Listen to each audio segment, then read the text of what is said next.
It's January 16, 2026, and I have to tell you I'm witnessing something remarkable. I'm witnessing the resurrection of the Western conscience. For the last few weeks since the protests began spreading across Iran, it is like a light switch has been flipped in Washington, in London, in Brussels.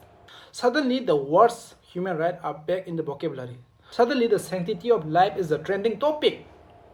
I am seeing the same leaders who have not been able to find their vocal cords for 2 years suddenly screaming at the top of their lungs. We have Donald Trump on Truth Social telling Iranian patriots to take over their institutions because help is on the way. We have Ursula von der Leyen saying the casualties in Iran are horrifying and calling for immediate severe sanctions. But here is the question that should be haunting every single person watching this video. Where has this energy been? While 2,000 people have tragically lost their lives in the Iranian crackdowns over the last month and even the West called an unprecedented global emergency. More than 71,400 people have been slaughtered in Gaza over the last 2 years.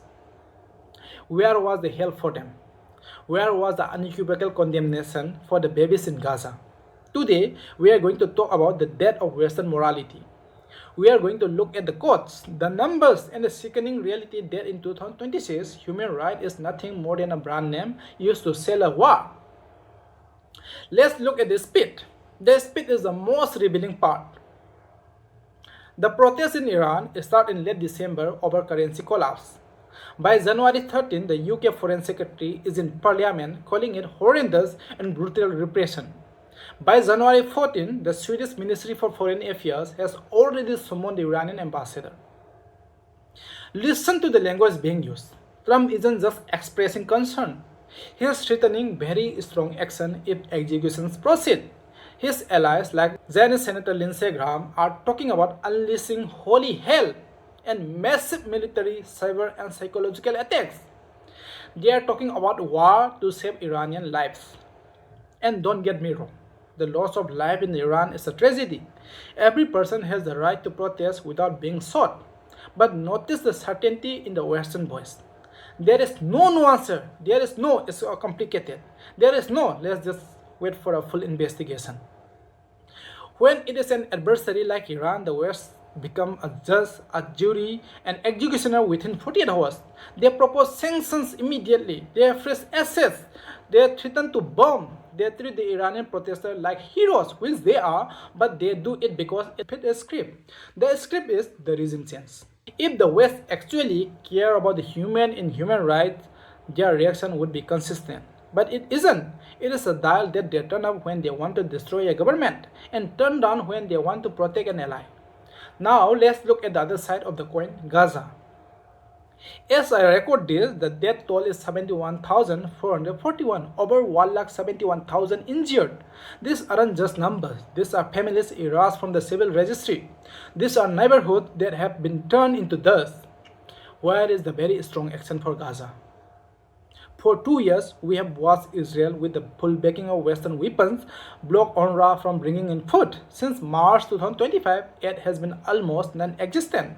We have report from Save the Children today, January 16, saying infants are dying of the cold because they have no shelter. They are freezing to death in the mud while the West send more interceptor missiles to Tel Aviv.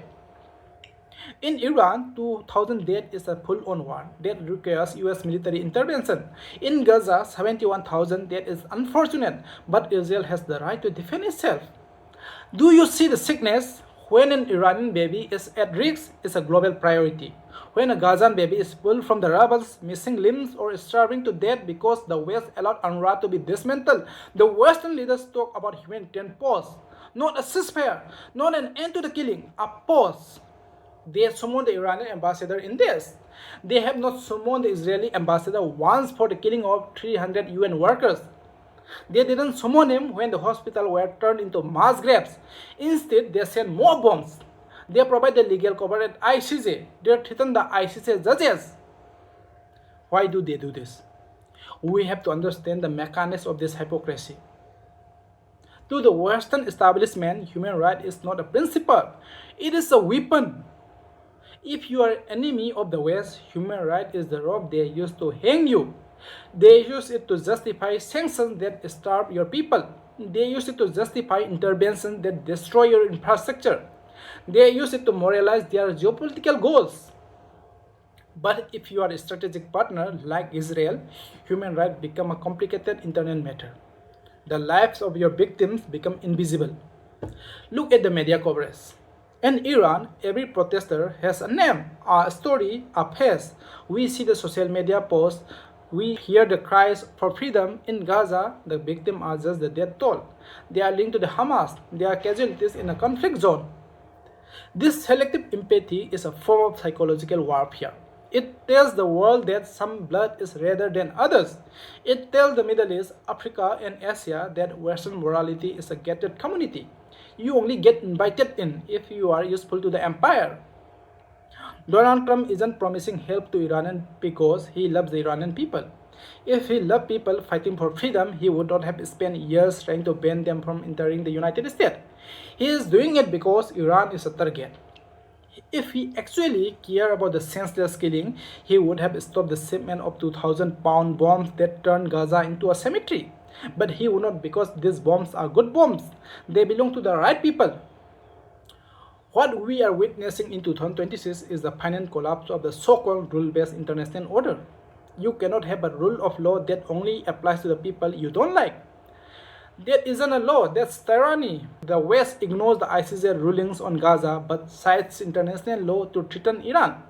They are telling the world that the law is a joke. They are telling every nation on earth, don't bother with the United Nations, don't bother with the Hague. Just get strong enough so that we cannot bully you. The hypocrisy we see today is creating a more dangerous world. It is radicalizing a generation that sees the West for what it truly is. A collection of power that value property over people, and alliance over ethics. So to the leaders in Washington and Brussels, keep your unequivocal condemnation. We don't believe you. We see the babies in Gaza. We see the cold, starving children in the tents. We see the 71,000 ghosts that you refuse to acknowledge. You don't get to play the hero in Tehran while you are the financier in Gaza. The mask is off and it's not coming back on. To my viewers, don't let them tell you what to feel. Look at the numbers, look at the silence, and ask yourself who really stands for human rights and who is just standing for power. Thank you so much for watching this video, and I will see you in the next video.